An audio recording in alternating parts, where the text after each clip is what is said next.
والنازعات غرقا والناشطات نشطا والسابحات سبحا فالسابقات سبقا فالمدبرات أمرا يوم ترجف الراجفة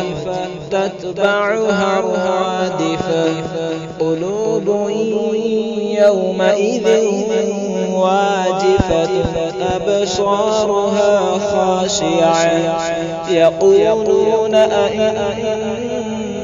لمردودون في الحافرة أئذا كنا عظاما نخرة قالوا تلك إذا كرة خاسرة فإنما هي زجرة واحدة فإذا هم بالساهرة هل أتاك حديث موسى إذ ناداه ربه بالوادي المقدس طوى اذهب إلى فرعون إنه طغى فقل هل لك إلى أن تزكى وأهديك إلى ربك فتخشى فأراه الآية الكبرى فكذب وعصى ثم أدبر يسعى فحشر فنادى فقال أنا ربكم الأعلى فأخذه الله نكال الآخرة والأولى إن في ذلك لعبرة لمن يخشى أأنتم أشد خلقا أم السماء بناها رفع سمكها فسواها وأغطش ليلها وأخرج ضحاها والأرض بعد ذلك دحاها أخرج منها ماءها ومرعاها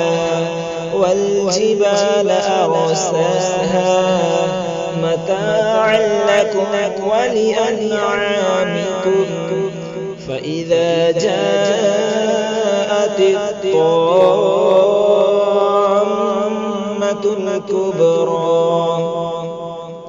يوم يتذكر الإنسان ما سعى وبرزت الجحيم لمن يرى فأما من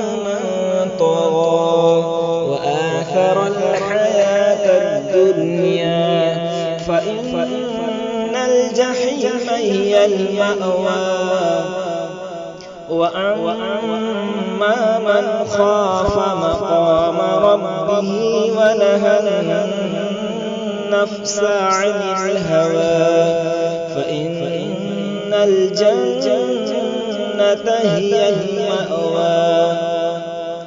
يسألونك عن الساعة أيان مرساها فيما أنت من ذكراها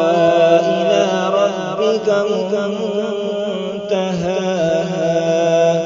إنما أنت منذر من يخشاها كأنهم يوم يرونها لم يلبثوا إلا عشية أو ضحاها.